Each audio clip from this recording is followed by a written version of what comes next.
আসসালামু আলাইকুম। আমি জাহিদ হাসান নয়ন। আমি আজকে আপনাদের সাথে আলোচনা করব ফায়ারম্যান পোস্ট নিয়ে।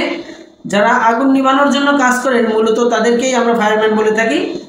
এছাড়া ফায়ারম্যানের বিভিন্ন দায়িত্ব এবং কর্তব্য রয়েছে, যেগুলো আমি আপনাদের সাথে পর্যায়ক্রমে আলোচনা করব। তো আমাদের প্রথমে জানার বিষয়, ফায়ারম্যান কয় ধরনের হয়ে থাকে। ফায়ারম্যান দুই ধরনের হয়ে থাকে। প্রথমত যারা সরকারিভাবে নিয়োগকৃত ফায়ার সার্ভিস সিভিল ডিফেন্সের আন্ডারে থেকে আগুন নির্বাপন করেন, তারা সরকারিভাবে ফায়ারম্যানের স্বীকৃত ফায়ারম্যান থাকেন। এবং ইন্ডাস্ট্রিয়াল এরিয়াতে আগুন নির্বাপনের জন্য যে ফায়ারম্যান নিয়োগ করা হয় তাদেরকে ইন্ডাস্ট্রিয়াল ফায়ারম্যান বলা হয়। এই ইন্ডাস্ট্রিয়াল ফায়ারম্যানরা শুধুমাত্র ওই ডেডিকেটেড ইন্ডাস্ট্রির জন্যই নির্ধারিত থাকে। এই নির্ধারিত ফ্যাক্টরিতে যখন আগুন লাগে, প্রথম পর্যায়ে সরকারি ফায়ারম্যান আসার আগে তারা আগুন নিভানোর জন্য কাজ করে এবং চেষ্টা করে। তাদের কাজটা মূলত ওই একটা ফ্যাক্টরিতে আগুন নিভানোর জন্য তাদেরকে বাংলাদেশ গেজেটের আন্ডারে বেতনভুক্তভাবে তাদেরকে নিয়োগ করা হয়। ফায়ারম্যান পোস্ট তিনভাবে হয়ে থাকে। এক হলো সহকারী ফায়ারম্যান, দ্বিতীয়ত সরাসরি ফায়ারম্যান যারা পূর্ণাঙ্গ ফায়ারম্যান হিসেবে থাকে, এবং স্কিল্ড ফায়ারম্যান বা সিনিয়র ফায়ারম্যান। সিনিয়র ফায়ারম্যানরা সাধারণ ফায়ারম্যানের চেয়ে বেশি অভিজ্ঞ এবং কাজ সম্পর্কে তাদের বেশি অভিজ্ঞতা আছে, সেজন্য তাদেরকে স্কিল্ড বা সিনিয়র ফায়ারম্যান পোস্ট দেওয়া হয় এবং সিনিয়র ফায়ারম্যান হিসেবে কাজ করে। এবং ফায়ারম্যান যারা থাকে তারা সব কাজ সম্পর্কে সাধারণ ধারণা রাখে, আগুন নির্বাপন এবং আগুন সীমিতকরণ এবং আগুন যেন না লাগে এই সম্পর্কে সাধারণ কিছু ধারণা রাখে, সেজন্য তাদেরকে ফায়ারম্যান বলা হয়। এবং এই ফায়ারম্যানদের কাজে যারা সহযোগিতা করবে তাদেরকে সহকারী ফায়ারম্যান বা জুনিয়র ফায়ারম্যান বলা হয়। এখন আমরা আলোচনা করব ইন্ডাস্ট্রিয়াল ফায়ারম্যান নিয়ে। ইন্ডাস্ট্রিয়াল ফায়ারম্যানদের বেতন বাংলাদেশ গেজেট অনুসারে হয়ে থাকে। যারা স্কিল্ড ফায়ারম্যান থাকেন বা অভিজ্ঞ ফায়ারম্যান থাকেন তাদের স্যালারি বেতন গেজেট এর বেশি হলে তাদেরকে কোম্পানি থেকে তাদের মালিক পক্ষ বা স্টাফ হিসাবে গণ্য করা হয়। যারা স্টাফ হিসাবে গণ্য থাকেন তাদের বেতন স্কেল স্বাভাবিক ফায়ারম্যান এবং জুনিয়র ফায়ারম্যান সহকারী ফায়ারম্যানের চেয়ে বেশি হয় এবং তাদের ওভারটাইম থাকে না। যেমন ফায়ারম্যান এবং জুনিয়র ফায়ারম্যানদের ওভারটাইম থাকে, কিন্তু যারা সিনিয়র ফায়ারম্যান বা স্কিল্ড ফায়ারম্যান থাকেন তাদের কোনো ওভারটাইম থাকে না। তারা নির্ধারিত একটা বেতন স্কেলে কাজ করেন। সিনিয়র ফায়ারম্যানরা শুধুমাত্র একটি কাজের জন্য নির্ধারণ হয় না, তারা এক বা একাধিক কাজের জন্য নির্ধারণ হয়ে থাকে। স্কিল ফায়ারম্যানরা মূলত ডিটেকশান, প্রোটেকশান, আমাদের সেপারেশন সিস্টেম এবং বিভিন্ন কাজের জন্য তাদেরকে নিয়োগ করা হয়। যেহেতু তাদের বেতন বেশি সেহেতু তাদের কাজের পরিমাণটাও বেশি থাকে। ফায়ারম্যানদের কাজ সীমিত করা হয়। কিছু কিছু ফ্যাক্টরিতে ফায়ারম্যানদের দ্বারা সীমিত কাজের পাশাপাশি অনেক অন্যান্য ডিপার্টমেন্টের কাজও করানো হয়।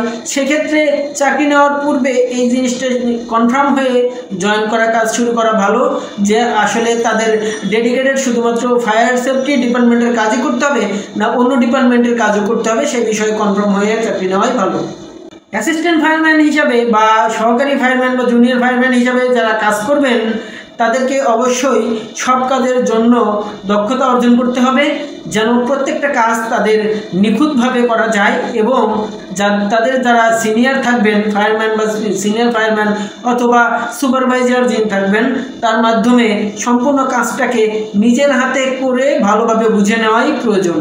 আমি এটাই উত্তম মনে করি যে একজন fire safety officer, fire safety manager বা ফায়ার সেফটি সুপারভাইজার যেন একজন জুনিয়র ফায়ারম্যান বা ফায়ারম্যানকে এরকমভাবে তাদের নলেজকে শেয়ার করে যেন তারাও এক সময় ফায়ারম্যান থেকে fire officer, fire supervisor, fire manager হিসেবে নিজেকে পদোন্নতির মাধ্যমে উন্নত এবং তার স্কিলকে শক্ত করতে পারে। শুধুমাত্র একটি ফ্যাক্টরিতে কাজ করে অনেক সময় সেটা সম্ভব হয়ে যায় না যে একজন ফায়ারম্যানকে ফায়ার অফিসার বা ফায়ার ম্যানেজার হিসেবে পদোন্নতি দেওয়া হবে।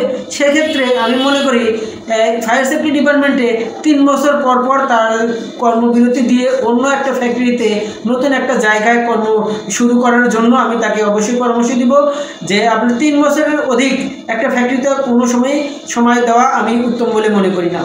কিন্তু বিশেষ ক্ষেত্রে যদি আপনার বেতন স্কেল বেশি হয়ে যায় সেক্ষেত্রে চাকরি পাওয়া কঠিন হলে আপনি 5 বছর পর্যন্ত দেরি করতে পারেন, একটা কর্মস্থলে আপনি কাজ করতে পারেন। এর বেশি হলে আপনি নিজের সম্মান হারানোর সম্ভাবনা থাকে এবং ম্যানেজমেন্টের কাছে নিজের গুরুত্ব কমে যেতে থাকে। অন্যদিকে বেতন বাড়ার সংখ্যাও কমতে থাকে।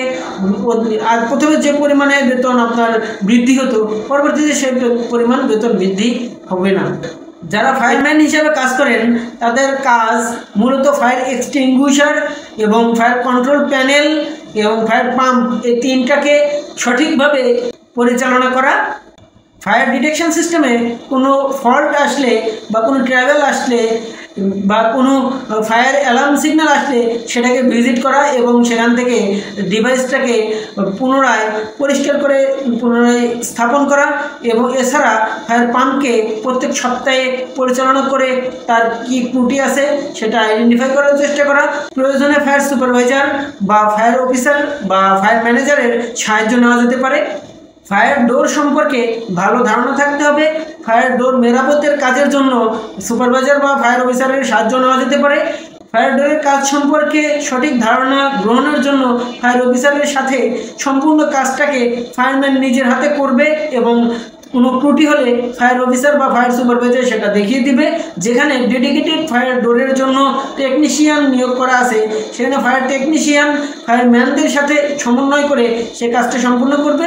যদি ফায়ারম্যানের কাছ থেকে কোনো হেল্প প্রয়োজন হয়, সহযোগিতা প্রয়োজন হয়, তাহলে সেটা তাদের কাছ থেকে সহযোগিতা নিয়ে কাজ সম্পন্ন করবে। ফ্লোরে আইস মার্ক চেক করার কাজটাও ফায়ারম্যানের উপরে থাকে, দায়িত্বটাও ফায়ারম্যানের উপরে থাকে। আইস মার্ক করার সময় অবশ্যই খেয়াল করতে হবে শ্রম আইন এবং লেবার ল যেটা যেন আমাদের বিঘ্ন না হয়, আমাদের অডিটর যেন এসে কোনো সমস্যা না পায়। Emergency light, exit light check করা বা লক্ষ্য করার দায়িত্ব ফায়ারম্যানের থাকে। এমার্জেন্সি লাইট বা এক্সিট লাইট কতক্ষণ ব্যাকআপ দিচ্ছে সেটা পরীক্ষা করার জন্য ফায়ার অফিসার বা ফায়ার সুপারভাইজার কাজ করে থাকেন। এর পাশাপাশি ফায়ারম্যানকে অবশ্যই লক্ষ্য করতে হবে কোনো এমার্জেন্সি লাইট বা এক্সিট লাইট নষ্ট হয়ে পড়ে আছে কিনা বা কোনো জায়গায় সেটা ঝুলমান অবস্থায় আছে কিনা, সেটার মাধ্যমে অন্য কারোর কোনো ক্ষতি হতে পারে কিনা, সেটা একজন ফায়ারম্যানের লক্ষ্য করতে হবে।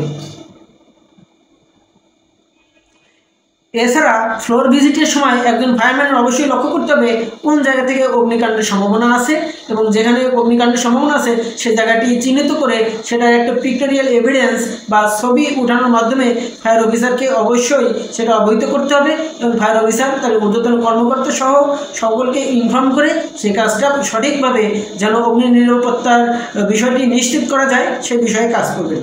আজকের মতো এ পর্যন্তই। এরপরে আমাদের ফায়ারম্যান পোস্টের তৃতীয় পর্ব আসবে। সেই তৃতীয় পর্বে আমি আরেকটু বেশি বিস্তারিত আলোচনা করব এবং সেখানে আমি সব কাজ হাতে দেখিয়ে দিব, হাতে নিজে করে দেখিয়ে দিব যে একজন ফায়ারম্যানের কাজ কীভাবে করতে হবে এবং তার কী কী কাজ থাকে। তো আজকের মতো এ পর্যন্তই। সবাই ভালো থাকবেন, ধন্যবাদ।